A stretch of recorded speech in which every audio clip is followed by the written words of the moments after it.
Bonjour. Salut. Ça va Manuel? Ça va bien et vous? Oui. Ça va, je suis en vacances. Bientôt. C'est le dernier podcast de la saison. Ouais. Après on se retrouve en septembre. Ouais, j'ai décidé que je prendrais un peu d'avance, donc je vais pas trop parler pendant ce podcast. Moi non plus, on va laisser Romain. Je vais vous distribuer une petite clochette. Si vraiment vous avez besoin de moi, vous appuyez dessus et je débarque sous 10 minutes. En tout cas on va avoir du temps.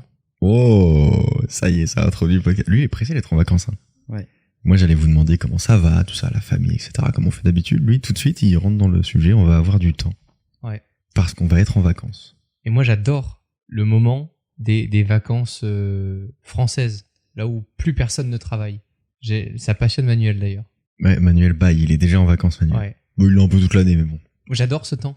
Parce Pas de qu'en réaction. fait, c'est pas pour autant que je prends des vacances. Alors, J'adore ce temps. Tu parles de la météo? voilà, exactement. Non, mais de ce temps précieux où t'es emmerdé par personne et t'as les moyens de choisir tout ce qui t'arrive. Soit tu suis tes potes à la plage et tu glandes rien, tu vois pas le temps passer et tu reviens au bout de 9 heures et voilà. Soit tu te dis, bah tiens, je vais profiter de ce temps pour faire comme d'habitude, sauf que vu que je n'ai plus aucune interaction avec les autres, en fait, j'en fais 10 fois plus. C'est ça qui te plaît ou c'est la compétition Ah, de travailler pendant que les autres travaillent pas? les deux m'excitent, Ouais, j'ai l'impression- j'avoue. J'ai l'impression que ton sourire est plus grand là tout d'un coup.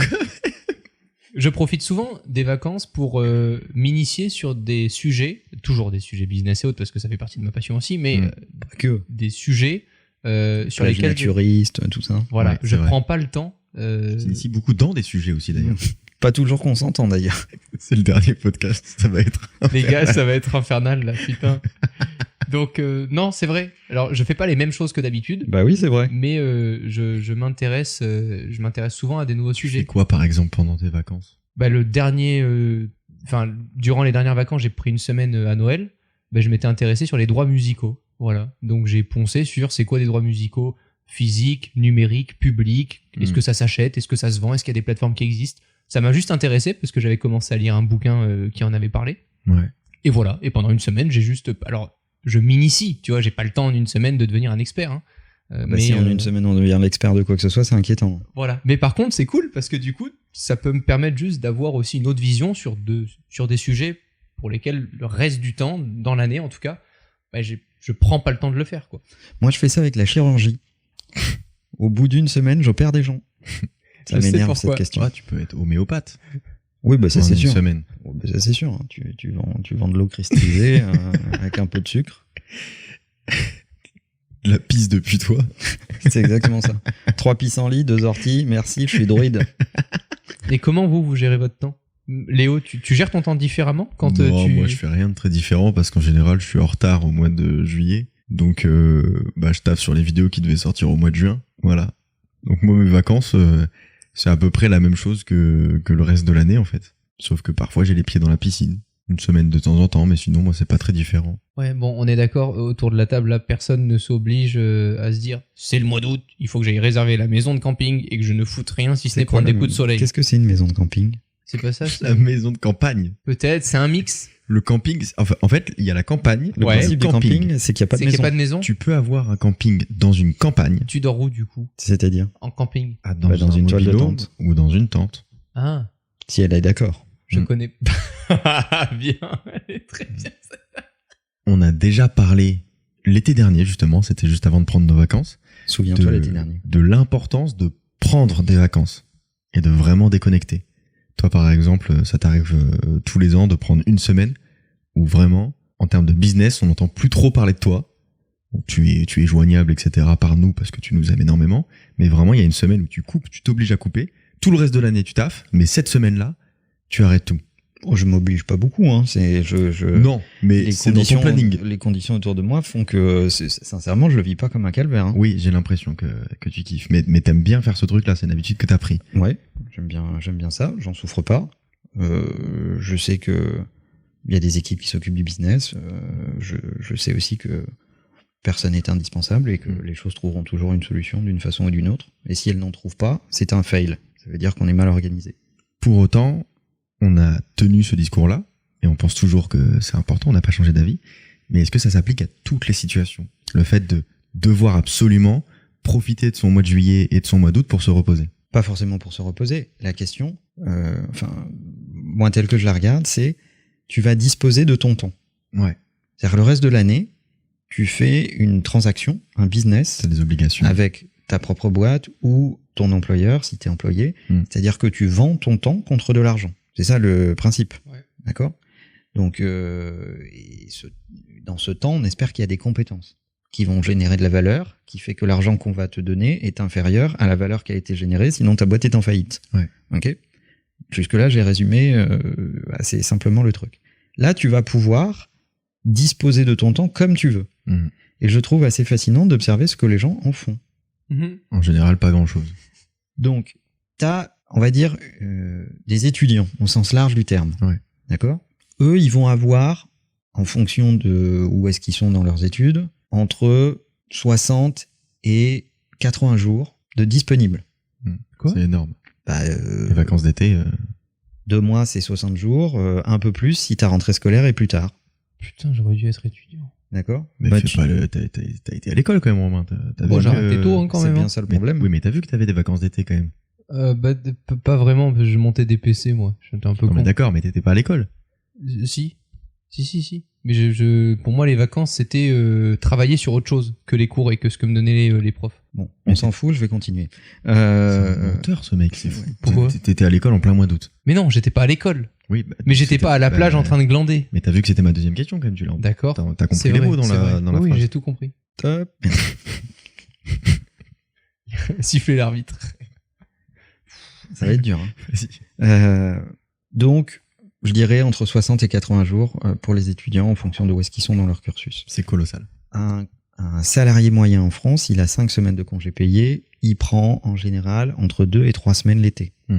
D'accord? Il garde 2 semaines pour le reste de l'année. Donc si on part sur une hypothèse de 3 semaines, ça fait 21 jours. Ok? Donc si on fait une moyenne entre un collaborateur dans une boîte et un étudiant, pour essayer d'avoir une espèce de français moyen qui n'existe pas, ça fait 100 jours. Donc ça fait une moyenne de 50 jours sur un français moyen. Ok? Qu'est-ce que tu fais en 50 jours? C'est ça qui m'intéresse. Beaucoup de choses. Déjà, tu peux éliminer au moins une semaine où vraiment tu fais rien, tu fais ce que tu veux, tu vas voir tes potes, tu pars en vacances, etc. Ok. Une semaine, c'est bien déjà. Il en reste 43. Il te reste beaucoup de jours pour faire autre chose. Et en 43 jours, tu t'inities à une autre langue, t'apprends des trucs. Tu peux monter une boîte. Tu peux faire un business plan, tu peux trouver tes premiers clients, tu peux faire plein de choses. Comme il y en a qui moi je connais beaucoup de gens qui n'ont pas du tout envie de tout ça. Hein. Non, mais dans ce cas-là, faut qu'ils alignent leur envie avec leurs ambitions. Exactement. C'est-à-dire que si ton ambition c'est le cancer de la peau, reste soleil et tu l'auras. Super. Vous allez passer de bonnes vacances après ce podcast. C'est pas totalement faux. Ça y participe grandement. Effectivement. C'est pas totalement faux. Et toi, dans ta région, il y en a beaucoup. Ah, beaucoup. Hein. Il faut juste aligner ce que tu as envie de faire avec tes ambitions. Donc, si tu veux, à la rentrée, monter ta boîte, il vaut mieux qu'en septembre, tu aies déjà un business plan, que tu aies déjà créé ton entreprise, que tu aies déjà une idée des clients que tu vas contacter. C'est plutôt utile. Il vaut mieux le faire pendant tes vacances parce que tu as le temps de le faire. Après, le problème, c'est que si tu attends le mois de septembre, tu as toutes tes obligations qui vont te retomber dessus au moment où tu avais prévu de faire tout ça. Donc, il faut aussi que le calcul soit bon. Et la question de ce qu'on fait de son temps était un sujet intéressant. Parce que on peut aussi se poser la question différemment. Quelle est la valeur de ce temps en fonction de l'âge que tu as? Un occidental moyen doit mourir autour de 85 ans. Il va vraiment être sympa ce podcast. D'un cancer de la peau. C'est factuel. C'est vrai. Je suis comme ça. Je dis pas rien. Tu vois, c'est comme ça. Non, c'est vrai. Et c'est très bien d'ailleurs. Parce que si le concept le plus génial de la vie, c'est la mort. Anecdote. Pendant un temps, j'avais une extension Google Chrome qui existe toujours, où tu vois ta vie défiler. Oui, mais ça c'est génial. Il y a des en millième de seconde. Il y a des datavises extraordinaires. où t'imprimes un doc, ça tient sur une page A4, et tu coches une petite case à chaque semaine qui s'est écoulée. Ça fout la pression. Et tu te rends compte que ça va relativement vite. Et que le temps est précieux. Donc, si tu as 25 ans, célébré récemment, bon anniversaire encore Léo. Merci. Les 40 jours qui arrivent n'ont pas la même valeur que si tu as 40 ans ou 60 ans, sans compter le fait que la surprise de la vie peut arrêter ta vie dans 20 jours. Ouais. Et puis, au-delà de l'âge, ta situation aussi joue vachement. Parce que si t'es salarié dans une boîte depuis 10 ans et que t'as pas beaucoup plus d'ambition que ça, tu peux prendre tes 2 mois de vacances. Si t'es 2 mois, peut-être pas, mais 3 semaines, oui. 3 semaines. Si t'es étudiant, que tu sais que tu vas faire une école ou que tu vas rentrer dans une boîte, etc., t'es pas pressé. Par contre, si tu veux monter une boîte, t'as mieux à faire de tes 60 jours que effectivement de les passer à la plage. Ou alors, si t'as 35 ans et que t'es en reconversion professionnelle, pareil, tu peux monter ta boîte, bah ça va être hyper important pour toi de bien gérer ces vacances-là. Moi, ce que j'adore, alors j'y vais pas, hein, mais on me le raconte, mais c'est les étudiants qui sont, tu sais, l'été, il y a toujours des boîtes en extérieur, surtout dans le sud. Donc, oui, ils travaillent tous sur la terrasse à Monaco. Donc ils sont là, il est 23h, ils arrivent, chemise ouverte, le téton pendant, le bronzage trop prononcé pour être honnête, etc., etc. La gourmette avec le prénom, souvent. Et les mecs te pitchent avec un verre à la main, qu'ils sont en train de monter une boîte de fous. Qui vont concurrencer Facebook. Putain, c'est mes potes, les gars, arrêtez. Et tu reviens le lendemain, ils sont encore là. Tu reviens le lendemain, ils sont toujours là. Et à 2h du mat, ils sont toujours là, ils te repitchent le même projet, mais c'est beaucoup moins clair. Là, du coup, ils sont plus du tout sur Facebook. Ils sont sur LinkedIn. LinkedIn, c'est fini, c'est mort. Maintenant, c'est une autre idée. Et en fait, les mecs te disent tout en direct d'une boîte, en fait. Et là, tu te dis... Ouais. Voilà. Mais je pense que ce qui se passe pendant tes vacances et l'ambition que tu mets à faire quelque chose de bien de ton temps pendant tes vacances est provoquée par une partie de la souffrance que tu as eue toute l'année. Si toute l'année tu t'es un peu laissé vaguer à tes occupations, que tu pars à 16h du bureau, vaquer. Ok. Sauf si t'es surfeur. Voilà. Là, tu peux... Auquel cas, tu peux vaguer à tes occupations. Ou si c'était des occupations pas claires. Oui. Des occupations assez vagues. Voilà. Ça marche aussi. Donc je pense que l'énergie que tu mets toute l'année, si ta souffrance elle est à 100 à l'année, ben, même si elle est à 50 en vacances, elle est déjà plus haute que la moyenne. Enfin, je sais pas si je suis clair dans ce que je dis, mais je pense que en fonction de l'ambition que tu as toute l'année, etc., c'est plus facile d'avoir un semblant de travail en vacances et de vouloir travailler sur sur d'autres... Je comprends ce que tu dis, mais moi, on est très différents sur cette question. Moi, je pense pas qu'on soit en compétition avec les autres. Toi, je sais que c'est un truc que t'aimes beaucoup. Et c'est très bien. C'est une qualité quand elle est bien utilisée. C'est ton moteur principal. Il y a quand même une moyenne dans la vie qui fait que t'as des gens moyens et il y en a d'autres qui veulent sortir du lot et qui vont y mettre plus d'efforts pour essayer d'apprendre plus. Mais ça, c'est un fait. Ça, c'est un fait. Ouais. Mais moi, je pense pas que tu sois en compétition avec les autres. Je pense que t'es d'abord en compétition avec toi. Ouais. T'es en compétition avec est-ce que je vais à la plage ou est-ce que je fais un truc qui est en relation avec mon ambition de la rentrée. T'es en compétition avec ton niveau de détermination. T'es en compétition avec ta rigueur, ton abnégation, ta constance. Est-ce que t'es en train de préparer ta rentrée? Est-ce que t'es en train de préparer ton déménagement? Est-ce que t'es en train de préparer ta vie d'après?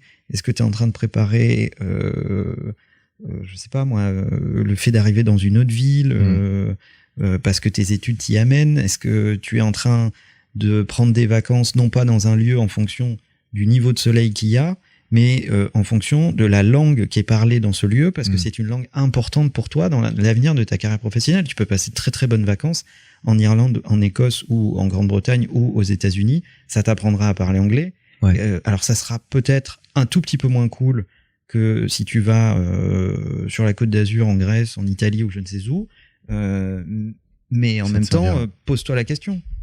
Et c'est pas, tu vois, et au final, ça te coûterait peut-être même moins cher d'aller en Floride, tu vois. Et puis c'est ok de passer 2 mois, je reste sur mes 2 mois, j'aime bien, à la plage, si ton niveau de vie actuel te satisfait complètement et que t'as pas plus d'ambition que ça pour la rentrée. Donc c'est pas une question d'être en compétition avec les autres, c'est simplement aligner tes actions sur tes ambitions. Ouais, c'est exactement ça. Et après, les autres, de toute façon, tu maîtrises pas ce qu'ils font, tu maîtrises pas ce qu'ils pensent, etc. Donc Et tu seras jamais le mec qui bosse le plus. Tu seras jamais le mec qui bosse le plus, et j'espère pour toi que tu seras jamais le mec qui bosse le moins. Si t'es le dernier des derniers, c'est faux, quoi. Mais après, donc, si tu commences par te maîtriser toi, tu verras que tu te hisseras très largement au-dessus du niveau de la moyenne. Ouais. Depuis tout à l'heure, on parle beaucoup de lieux, d'activités, etc. Et vous arrêtez pas de me vanner avec Monaco, mais je peux vous prendre un exemple de deux types de personnes qui peuvent aller au même endroit. Monaco. Non, mais dans les podcasts, etc. Bref. Oh là là. Attends, tu viens de Monaco? Quel connard. Ah, c'est pour ça qu'il est à l'école. Il y a un truc que je remarque et qui souvent me marque, c'est que il y a plusieurs lieux à Monaco où tu as la piscine, la salle de sport, le truc, etc. Tu peux soit décider d'aller à cet endroit pour commencer à boire du rosé à 9h, te faire cramer toute la journée et rien glander. À 9h 9h du matin? Ouais. Oui. T'en as qui sont motivés avec le rosé à Monaco. Mais c'est les mêmes qui à 4h te pitchaient encore leur plan, c'est juste qu'ils se sont pas couchés. Et les gens que j'adore, et j'arrive pas du tout pour le moment à en faire partie, pour moi, je me dis que si je bosse, c'est que je suis chez moi, enfermé, machin, concentré, et je ne mérite pas, on en parlait dans le dernier podcast, le fait d'aller à la plage et tout ça. Et au même endroit, je vois des gens arriver, faire leur sport à 9h du matin, prendre un petit déj meilleur parce que il a été cuisiné que ce qu'ils auraient fait chez eux pour manger plus sainement, prendre leurs appels avec un MacBook posé à la plage, et en fait, travailler dans juste d'autres conditions, mais continuer de travailler de manière beaucoup plus agréable qu'il le ferait le reste de l'année en étant dans un bureau enfermé et tout ça. Ça, c'est mes vacances à moi. Je veux juste préciser que les deux situations sont vraiment ok, quoi. Ah, mais on n'est pas là pour dire que t'as pas le droit de prendre de vacances. Ouais. Ouais. C'est vraiment si tu veux boire du rosé à 9h. Alors, t'es ok avec ça? Peut-être pas quand même. Si. C'est quoi, c'est même un conseil. Buvez du rosé à 9h, il y a aucun souci. Simplement. Pour le foie. Vous étonnez pas qu'en septembre, vous aurez peut-être pas beaucoup évolué, vous aurez peut-être pas... Vous aurez le teint violet. Voilà, peut-être. Mais les deux situations sont complètement ok, je veux juste préciser ça. Et tu parles beaucoup de choix, Manuel, et je trouve que là, moi, à chaque fois que je vois ces deux personnes arriver, à la même heure, je me dis putain, c'est dingue. Elles arrivent, elles payent le même prix, elles sont au même endroit, elles auront le même soleil, la même qualité de vie dans la journée, mais elles auront fait le choix d'avoir deux types de journées complètement différentes. Bien sûr. Pour tout simplement... Mais toi, t'aimes bien ça, t'es beaucoup drivé par ça. Je sais que quand tu voyages, pour mériter ton voyage et tes vacances, t'aimes bien te lever tôt le matin et bosser. Et après, tu kiffes. Mais moi, des vraies vacances commencent à 6h du mat et ma journée de vacances commence à 11h. C'est fou parce que moi, des vraies vacances finissent à 6h du matin. Donc on se rejoint quelque part, on se croise. Moi, le matin, en général, je suis dans mon truc et si je délivre ce que j'ai voulu délivrer dans une journée en 4-5 heures, à partir de midi, je commence à me dire, bon, t'as mérité peut-être ton verre de rosé, t'as mérité d'aller profiter de la piscine 2 heures. Mais c'est cool, hein. Mais j'ai besoin de ce truc-là. Je me sens très vite coupable. Je suis incapable de... Et d'ailleurs, j'en ai parlé là tout récemment à Manuel. Je lui ai dit, Manuel, si tu prends une semaine, j'essaie vraiment de me caler sur tes dates et pendant une semaine, j'essaie de n'avoir aucune activité qui a un rapport avec ce que je fais le reste de l'année. Ce qui est pas évident. Bah ouais, juste ouvrir ma boîte mail, c'est devenu une drogue. Enfin, c'est juste impossible de passer 24 heures sans ouvrir une boîte mail pour moi. Et c'est un défi. C'est un vrai défi. Oui, toi, Manuel, t'as aucun problème avec ça, mais je suis admiratif de ça. Je sais pas comment tu fais pour réussir. C'est pas le moment. Donc moi, si cette semaine-là, on prend pas non plus beaucoup, on peut pas dire ça. Non, tu prends 6 jours dans l'année, quoi. Donc si cette semaine-là, c'est la semaine où je suis pas là, j'ouvrirai pas ma boîte mail. Et tu peux m'envoyer 20 fois l'email, hein. Et de toute façon, je vais pas le voir. Et t'as pas besoin de supprimer l'app pour ça. T'as pas besoin de te contenir. Ah non, c'est vraiment, pas du tout. De toute façon, il y a pas de notification déjà, donc je le verrai pas. J'ai pas besoin de supprimer l'app parce que je vais pas regarder et que je vais avoir organisé les choses, mon temps, etc. pour d'autres sujets et que c'est comme quand tu regardes ailleurs en fait. Tu vois, c'est à un moment. Mais tu prends que une semaine dans l'année. Ouais, grosso modo à peu près. Ouais, c'est à peu près ça. Ouais. Alors qu'est-ce qu'on peut conseiller aux gens qui sont en reconversion, qui ont des objectifs pour la rentrée, ou aux étudiants pour profiter de ce temps-là qu'ils vont avoir, les 50 jours dont on parlait? Déjà, c'est prendre conscience de ce temps-là. Ce temps, il est immense. Ouais, parce qu'il passe vite quand on fait rien. Il passe extrêmement vite quand tu fais rien. Tu peux franchement le dilapider et ne pas t'en rendre compte, ou tu peux prendre conscience de ce temps, commencer à l'organiser, te dire là je kiffe à fond, là je fais vraiment mes trucs, etc. Je suis avec mes potes, peu importe. Mais ne serait-ce que d'avoir un plan de bataille déjà, sur cette masse de temps disponible, c'est déjà la moitié de la réponse, quoi. Moi, c'est vraiment appréhender ce moment et se dire, j'ai un plan. J'ai décidé que là, je foutais rien, je kiffais, j'étais avec mes potes.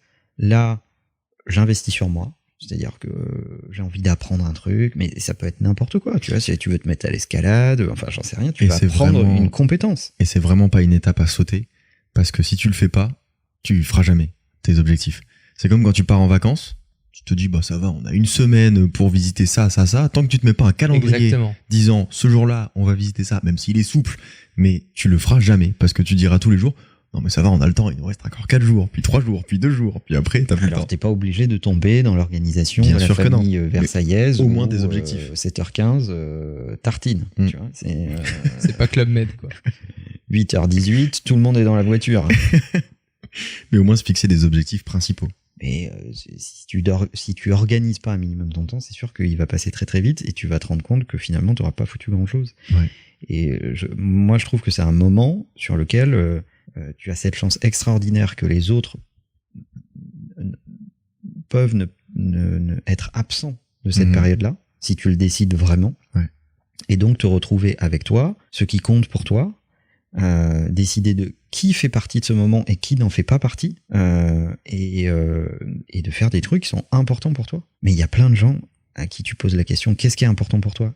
Quel est ton objectif d'après? Personnel, pas professionnel, personnel. Mais il y a plein de gens qui savent pas répondre à cette question. Mais en vrai, quand j'y pense, les grandes vacances, je pense que c'est pareil pour toi, Romain, ça a été nos plus gros tremplins en fait à l'époque. Parce que c'est là qu'on avait le plus de temps à investir dans ce qui maintenant est notre activité et ce qui à l'époque était un passe-temps. C'est là qu'on faisait le plus de trucs, le plus de contenu, qu'on avait le temps de tester du matériel, etc., de faire plein de vidéos. Enfin, ça a vraiment été un tremplin pour nous. C'est là où j'ai fait du modélisme, où les gens m'ont connu pour le modélisme, où personne n'en faisait, les modèles réduits, etc., radiocommandés. C'est là où j'ai fait une vidéo par jour sur des petits salons qu'il y avait à l'époque à Monaco, etc., et parce que j'avais le temps de faire une vidéo par jour. Mais complètement. Mais la vraie première erreur, c'est de se dire, parce que c'est des vacances, je prévois rien, je laisse glander le truc, j'enlève. Alors ça, je l'entends tout le temps. Oh, moi, les vacances, plus de réveil. Mais pourquoi, en fait? Pourquoi tu peux plus juste timer ta journée? Pourquoi est-ce qu'il faut que tu dormes 3 jours de plus? Alors qu'en fait, t'as vécu 360 jours dans l'année très bien comme ça. Et là, pour 6 jours, ça y est, il faut que tu dormes 14 heures par jour. Et les grandes vacances, c'est aussi le moyen de se tester. Parce que quand tu fais une occupation tous les week-ends, c'est facile de faire un truc tous les week-ends. Par contre, tous les jours, toute la semaine, c'est extrêmement différent. Je pense par exemple que des gens qui réfléchissent à monter une boîte ou à vérifier que c'est vraiment ça qu'ils ont envie de faire, etc. Les vacances, c'est une occasion de tester si, en le faisant tous les jours, ils ont vraiment envie de faire ça. Et de démystifier complètement si leur passion est sporadique ou affirmée. C'est ce que j'expliquais dans ma dernière vidéo où je réponds aux questions des gens en disant que en fait moi ce que j'aurais aimé, une excellente vidéo, très bonne vidéo, ce que j'aurais aimé qu'on m'explique au tout début, c'est que t'as beau avoir une passion, quand tu finis par la faire tous les jours, ça ressemble pas du tout à ce que tu faisais quand t'étais à l'école et que tu faisais ça tous les week-ends et que t'attendais que ça toute la semaine. Et c'est la différence entre maman qui aime bien faire des gâteaux le week-end et devenir pâtissier. Ah bah oui, ça n'a rien à voir. C'est pas tout à fait la même chose. Ça n'a rien à voir. Donc effectivement, les vacances, c'est une bonne occasion de se tester. Et avant de se lancer dès le mois de septembre en se disant ok, maintenant c'est mon activité, c'est mon entreprise, je trouve des clients, etc. C'est un bon moyen de le tester. Moi, ce que je préfère faire le plus, c'est un changement brutal de rythme. Moi, mon quotidien, c'est vraiment des tunnels de trucs et tout est timé. Vous le voyez tous les jours, en fait. Donc, en fait, il faut faire vite, bien les choses et t'enchaînes les rendez-vous les uns aux autres, etc., etc. Moi, dans mes vacances, j'aime beaucoup passer à une espèce de slow life où tout est un peu au ralenti. Ça veut pas dire que je ne fais rien, mais ça veut dire que je fais longtemps la même chose. Et ça peut être, pour connaître un peu Manuel, il est 15h et c'est « Ah tiens, j'ai peut-être faim ». Et tu te dis « Mais attends, c'est bizarre que ça, il a pas timé, etc. » Et en fait, Manuel, tu vas timer d'autres choses. Par exemple, il va avoir un objectif, c'est de finir un livre aujourd'hui. Et peu importe ce qui se passe, il peut ne pas manger. Il fera son objectif de finir un livre. Mais au milieu, il peut bouffer une seule fois et s'apercevoir à 16h qu'il a pas pris de petit-déj, par exemple. En fait, en vacances, Manuel devient un chat. C'est un peu ça. Ah Alors, je dors pas 18 heures par jour. Non, mais les chats font pas ça non plus. Mais par contre, tu peux t'accorder, quand t'as fini ton objectif, tu peux t'accorder une sieste. Un truc que tu ferais jamais le reste de l'année. Ouais, sans problème. Et Sauf quand il a bu du rosé à midi et qu'il vient dans mon bureau pour dormir 1 minute 30, se réveiller et me dire « Oh, j'ai bien dormi une demi-heure là !» C'est vrai, cette anecdote est tout à fait juste. On éteindrait les gens, faudrait que ça nous donne une idée, honnêtement, pour la fin de l'année. Ouais, c'est ça vraiment, me donne normalement, une idée. t'es tout seul. Hein. Mais l'anecdote, la fameuse anecdote vraie ou fausse de McFly et Carlito. Ce serait très marrant de le faire. Je pense que les gens se douteraient pas une seule seconde des anecdotes. C'est vrai. À quel sujet ? Vrai ou faux, Manuel a 65 ans. C'est le running gag est vrai. Non, c'est fou. Moi, en vrai, j'ai un vrai conseil pour les gens. C'est de faire une détox digitale d'au moins 1 semaine pendant vos vacances. Parce qu'on se rend pas compte à quel point ça nous bouffe à la fois le cerveau, notre énergie, notre motivation à faire des trucs et notre temps. Je sais pas le faire, les gars. Moi, à chaque fois, je sais, dur, mais c'est pas possible. Hein. C'est très très dur. Mais quand on l'a fait dans la cabane, c'était incroyable. C'était fou. C'était un kiff. Comme sensation. C'est sur ta chaîne pour ceux qui l'ont pas vu. Sur ma chaîne YouTube. Ah, c'était ça s'appelle 3 jours sans technologie. Allez le voir, ça peut vous motiver à le faire vraiment. Ah, mais franchement, déjà, vous pouvez vous entraîner en faisant 1 semaine sans Google. Tu vas te rendre compte à quel point t'en as besoin. Ton cerveau ne stocke plus d'infos. Ouais. Moi, on me dit souvent, tu te souviens par cœur de certaines citations de certains auteurs ou de certains bouquins, etc. Parce que c'est un truc que j'aime beaucoup. C'est un peu mon truc à moi. Mais c'est vrai qu'il y a plein de trucs qu'on stocke pas. Ouais. On se dit, bon, c'est pas grave, je fais une recherche Google vite fait et je retrouve. Et là, tu es en train de te rendre compte que tu annexes une partie de ta mémoire dans Google. C'est un peu comme de la sous-traitance. Et je fais une aparté. C'est marrant ce que tu dis parce que quand on était dans la cabane, on n'avait pas du coup Google. Et ça a donné lieu à des conversations de fous où on se battait sur des définitions ou sur des célébrités, etc. Est-ce que telle personne était par exemple décédée ou non ? Et ça m'a rappelé quand j'étais petit et que j'avais déjà un téléphone quand j'étais plus jeune et que je voyais mes parents avec leurs potes s'engueuler en mode mais non mais lui il a fait ça en telle année. Et moi j'étais là, en fait, sinon, check sur Google, vraiment, ça prendra 30 secondes. Et ils se prenaient la tête pendant 20 minutes. Mais ça donnait lieu à des discussions qui prenaient vraiment du temps et qui étaient incroyables. Et moi, je comprenais pas. Voilà. Différence de génération. Très intéressant. Et c'est... avant, ça existait. Ouais. Et il y avait un bouquin qui s'appelait Le Quid, dans lequel tu pouvais trouver beaucoup de trucs pour aller fact-checker. Incroyable. Et c'était pas mal. En tout cas, si comme moi, certaines personnes n'arrivent pas ou ont beaucoup de difficultés à se séparer des objets technologiques, moi je change d'objet. Un exemple, c'est que toute l'année, je ne peux pas être sans mon MacBook. Je ne peux pas être sans un ordinateur parce que j'ai mes extensions à droite à gauche pour faire mes trucs de crypto-monnaie, etc., etc. Eh bien, quand je décide vraiment de prendre 1 semaine de vacances ou que je bouge et que je vais juste dans un hôtel quelques jours, je me force à prendre... Tu pars avec un Chromebook. Un iPad mini ou alors mon iPad Pro. Mais je ne pourrais jamais faire... Je ne sais pas utiliser un iPad Pro comme un MacBook. C'est impossible. Les applications sont pas pareilles. Mais ça, c'est chiant parce que ça veut dire que tu outsources la volonté sur le device. Ouais. Mais je sais pas faire autrement. Tu capitules sur le plan de la volonté et tu dis c'est le device qui va me limiter parce que j'aurai plus mes habitudes, j'aurai plus ma facilité et donc je vais pas savoir le faire, donc je vais pas le faire ou je vais le faire moins bien ou moins vite.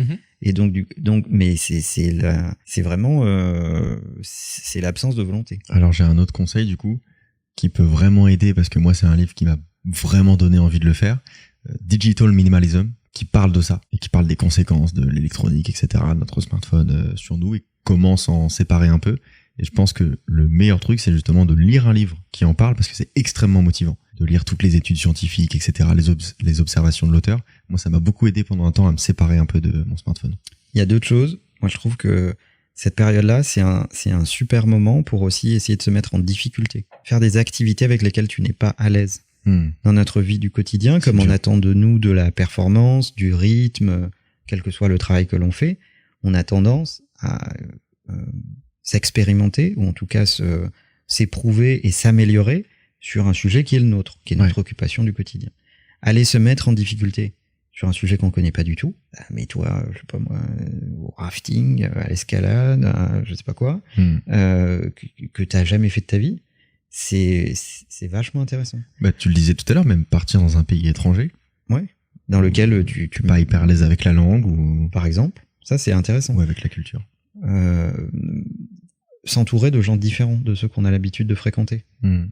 Partir en voyage seul. Ça, moi, ça me fait beaucoup de mal, les gars. Eh ben, part en voyage seul, c'est s'entourer de personnes. Et si tu vis une vie très entourée, c'est vachement intéressant. Et tu vas être amené à rencontrer des gens. Tu vas être amené à rencontrer des gens que tu ne connais pas, etc. L'enfer pour Manuel. Partir seul ? Non, c'est la définition même de mes vacances. Mais quand tu pars seul, tu veux surtout voir personne. Tu restes seul. Toi, tu restes seul. Ah, moi, je fais tout pour ne pas croiser d'humains. Voilà. Je vous ai dit, c'est un chat autosuffisant qui apporte lui-même ses croquettes. Et donc voilà.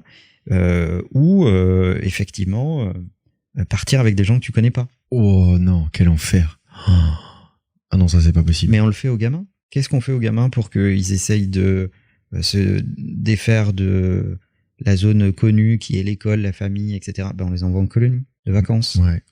Et ils partent, ils pleurent. Et quand ils se séparent des gens qu'ils ne connaissaient pas, qui sont instantanément devenus une forme de meilleurs amis, ou en tout cas ce qu'ils pensent être des meilleurs amis, ils pleurent au moment où ils se séparent. Et ils se font des promesses en se disant on s'écrira, machin, et puis après ils se revoient jamais. Quand t'es petit, c'est beaucoup plus facile. Après, tu perds cette tolérance-là. Ouais, mais c'est dommage. Parce que se mettre dans cette zone d'inconfort, c'est vachement intéressant. Ouais, je suis d'accord. Mais même petit, j'aimais pas trop ça, moi. J'étais un peu con. Quand j'y repense. Non, c'est bien de le dire. Après, je pense que ça dépend surtout des habitudes que t'as le reste de l'année. Enfin, moi, je sais que je vois beaucoup de gens le reste de l'année, etc. J'ai surtout pas envie de voir beaucoup de gens. Tu n'irais pas partir avec eux en vacances. Ah non. Voilà. Toi, tu partirais pas tout seul sur une île déserte. Tu nous fais pas une inox-tag. Non. C'est pas ton truc. Mais même inox-tag, c'est pas son truc. Je pense que ça a été compliqué. Non, par contre, en vacances, je choisis vraiment les gens avec qui je partage mon temps. Parce que je veux surtout pas que je sois mêlé à des gens qui n'ont pas la même vision des problèmes que moi et qui commencent à m'inventer à 10h30 du matin que on sait pas ce qu'on déjeune à midi, non mais attends, on n'a pas réservé de resto, mais ferme ta gueule. Et surtout, tu fermes bien ta gueule parce que moi, ces problèmes-là, j'en ai des 10 fois pire le reste de l'année. Non, ce que tu n'aimes pas, c'est les gens qui ne résolvent pas les problèmes de la même façon que toi. Ah oui. C'est vrai. Il est vrai. C'est-à-dire en disant, on va payer. Et tout va bien se passer, en fait. On va payer quelqu'un pour le faire, et puis il n'y a plus de problème. Tu imites bien. Ça. Hein. C'est un peu ça. Ouais, non, mais c'est vrai que. 10 ans d'amitié quand même. Hein. Le truc, c'est que si vraiment il y a un truc que j'essaie d'appliquer quand j'utilise le mot vacances, c'est que je n'ai plus aucun problème d'ordre minoritaire, quoi. Mon seul problème, c'est de me dire justement, ok, quel livre je vais réussir à lire parce que j'ai du mal à lire. Ah oui, ça c'est minoritaire. Non mais ça c'est prioritaire, tu vois. Mais les trucs à la con de la vie de tous les jours, c'est surtout pas pendant mes vacances que je dois y penser, quoi. Ça me saoule aussi, mais même le reste de l'année. Hein. Et c'est pas une question de moyens. On fait pas les péteux en disant que c'est une question de moyens, parce que tu peux résoudre les problèmes. Si tu décides que ça n'est pas un problème, ça n'est plus un problème. Pas un problème. Et c'est pas une question de fric. Hein. Tu peux résoudre quand même plein de choses juste en décidant que finalement c'est pas très grave et que tu vas faire autrement. Exactement. Ça c'est ma philosophie de vie. Oui. Ça me rend fou. Je confirme. C'est le truc qui me saoule le plus. Du coup, vous avez prévu quoi quand même? On peut partager aux gens ce qu'on a prévu pendant les vacances ou pas? Tu vas faire quoi toi, Léo? Moi, je vais voir un petit peu ma famille, je vais voir un peu mes potes. Moi, je prévois jamais trop. Je prévois jamais grand chose, mais je suis heureux dans ma vie de tous les jours, donc je le serai en vacances. Mais j'ai pas besoin de partir hyper loin. Ça m'arrive de temps en temps de le faire, pas forcément l'été. C'est pas exclusif à l'été parce que j'ai. Oui, toi, t'es pas très démonstratif. Là. Non, et puis. Déjà, on peut dire aux gens qu'on part pas ensemble. Oui, c'est vrai. Ça, c'est heureusement. Non, même si j'attends toujours. Mais moi, je suis heureux tout seul dans mon bureau, en fait. Donc, ça m'empêche pas de voir des gens parce que j'adore voir des gens. Mais je suis pas obligé de le prévoir non plus. C'est pas dramatique. Toi, Manuel, tu vois personne. Moi, je disparais. Oui, c'est vrai. Dans un nuage de fumée. Vous avez vu Joséphine Ange Gardien déjà? C'est pareil. Je vous donnerai les dates. Les doigts, il n'y a plus de Manuel. Je vous donnerai les dates et vous irez le spammer en stories sur Instagram. Moi, ça m'arrive de regarder, mais d'ailleurs, je publierai certainement des stories. Ouais. Mais c'est pas le problème. Hein. Mais si je décide de publier des stories, je publierai des stories, mais sans pression, quoi. Attends, parce que tu fais quoi, toi, Romain? Vas-y, dis-nous. Tu nous invites à Monaco, on vient pas, et après? Voilà. Et après. Depuis quelques années. Pendant mes vacances, je suis dans l'extrême des deux côtés, comme tu l'as compris. Soit je m'enferme, c'est-à-dire. Non. En fait, soit je suis à l'extrême pour défoncer mes objectifs et le matin, je suis enfermé dans ma pièce dans le noir et je vois personne et je réponds à rien et je défonce tout pendant 5 heures. Mais après, je passe à complètement l'autre extrême. C'est je me bourre la gueule, du jet ski, des trucs complètement cons, l'extravagance, etc. Parce que je me fais plaisir dans des trucs que je fais pas le reste de l'année. C'est bien ce que je dis. Que pendant tes vacances? Oui. C'est la définition de toute l'année. Non. D'être dans l'extrême. Si je me mets en off. Il y a un podcast où tu nous as dit que tu pensais que les boîtes aux lettres n'existaient plus. C'est-à-dire? Tu nous as dit ça. Quoi? Parce que t'es dans l'extrême en permanence. D'accord. Non, mais t'as compris ce que je voulais dire. Enfin bref, de toute façon, je vais pas le cacher aux gens. C'est soit j'organise des activités vraiment, etc. et je fais un truc rigolo que je fais pas le reste de l'année parce que je me dis, putain, tu t'es défoncé pour essayer de faire un truc un peu différent et pour te marrer parce que j'aime bien ça. Tu es à la fois Gary Vee et Dan Bilzerian. Alors, à mon échelle, j'ai pas la prétention d'être ni l'un ni l'autre, s'il te plaît. Mais oui, j'aime, pour moi, soit je profite à fond et je préfère profiter à fond pendant un court instant que de pas très bien profiter pendant très longtemps. T'aimes bien faire tout le temps des trucs. Ouais. T'es un hyperactif en fait, c'est ça que t'es en train de nous dire. Oui, les oui, monégasques. Oui. Non, je pourrais t'en présenter plein qui sont pas hyperactifs. Non, me les présente pas. Ils sont hyper dépressifs plutôt. D'accord. C'est compliqué. Me les présente pas. Il y en a, déjà ils bougent plus très vite. Ouais. Il y a que le compte en banque qui bouge vite. Tout le reste, ça stagne. Et du coup, c'est sûr, même leur cerveau. Avant de partir en vacances, parce que là j'ai très envie de partir en vacances, qu'est-ce qu'on peut recommander aux gens? Parce que là on parle de jet ski et tout, je sais pas si c'est très motivant pour... Close tous tes trucs. Pars surtout pas en vacances avec des problèmes non gérés, laissés en cours, des trucs qui vont te prendre de la place dans ta tête, etc. Enfin moi c'est ma vision de truc, quitte à finir super tard le dernier jour avant de partir en vacances, mais je pars et j'ai closé mes trucs. Soit j'ai dit non, soit j'ai dit oui, soit je les ai gérés. Mais je ne pars pas avec des problèmes qui me restent dans la tête. Et que, c'est un bon conseil, je pense, de faire un rétro-planning avant les vacances pour que tes vacances soient pleinement un moment dans lequel tu n'emportes pas des morceaux de trucs pas terminés. Mais est-ce qu'ils doivent prendre des vacances du coup? C'est très bien de prendre des vacances. 2 mois? Alors 2 mois, après chacun fait comme il veut. Ça dépend de tes ambitions, on le dit assez souvent. Mais c'est très bien de prendre des vacances. Après, moi, le seul conseil que je donnerais aux gens sur l'usage de ce temps, qu'on peut appeler vacances s'ils veulent, c'est d'investir sur eux. Parce que le reste de l'année, la majorité des gens passent du temps à produire des choses, à exploiter les connaissances qu'ils ont, et on a un temps plus contraint pour acquérir de nouvelles connaissances. Là, c'est une occasion extraordinaire de passer du temps à investir sur soi, à acquérir de nouvelles connaissances, quelles qu'elles soient. Regarder les vidéos de Léo Duff, des trucs... Voilà, par exemple, ça, si vous voulez. Et c'est aussi une façon de projeter sa rentrée. De se dire, si je pouvais modéliser septembre-décembre comme j'en ai envie, qu'est-ce que je ferais? Et comment je m'y prendrais? Et en plus, c'est pas incompatible. Le fait, tu le disais Romain tout à l'heure, le fait de prendre des vacances et d'apprendre des choses ou alors de travailler sur des projets. Complètement. Si tu te forces à te lever un peu plus tôt que tes potes ou alors le matin tu te dis je vais dans un Starbucks et je bosse un peu sur mon truc comme ça après je profite de ma journée, les deux sont compatibles. Et c'est toujours plus facile de se lever tôt pour faire quelque chose de différent que de se lever tôt, se lever à la même heure que le reste de l'année mais pour faire quelque chose de différent. Tu vas juste courir près de la plage, j'en sais rien, mais faire un truc différent du reste de l'année, c'est plus facile que de se réveiller à la même heure que le reste de l'année pour faire la même chose. C'est souvent un moment partagé en famille et dans lequel tout le monde est dans de bonnes prédispositions parce que tout le monde a envie de passer un bon moment. Moi, je trouve que c'est aussi un bon moment pour débriefer de l'année écoulée.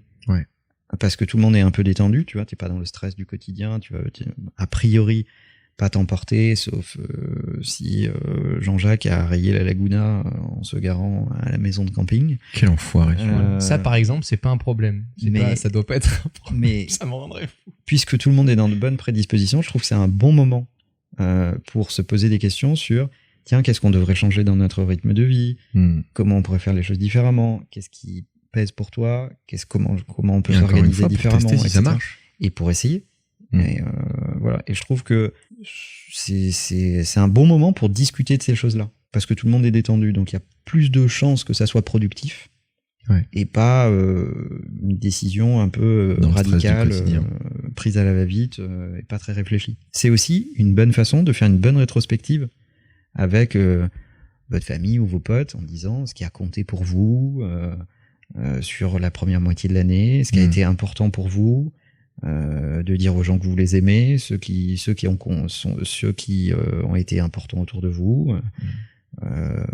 Prenez du papier, un stylo. Arrêtez d'envoyer des trucs électroniques. Alors n'envoyez pas des cartes postales avec marqué Youpi, je suis à la plage, mais prenez du papier, un stylo et envoyez une lettre aux gens qui comptent pour vous. Personne ne fait jamais ça. C'est génial. Moi, j'imprime des polas et je les donne aux gens. Bah, c'est aussi mignon.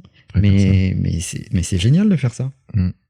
Tu penses aux personnes qui ont compté pour toi sur les 6 ou 7 premiers mois de l'année. T'es en train de nous envoyer un message là? T'as envie de leur dire un petit truc. Tu veux une carte postale, Manuel? Continue avec le hashtag, hein, surtout n'envoyez rien chez Influx. Tu l'écris et tu le leur envoies. Ils vont être surpris. Tu veux une carte postale? Tu veux que j'aille à Ibiza pour t'envoyer une carte postale?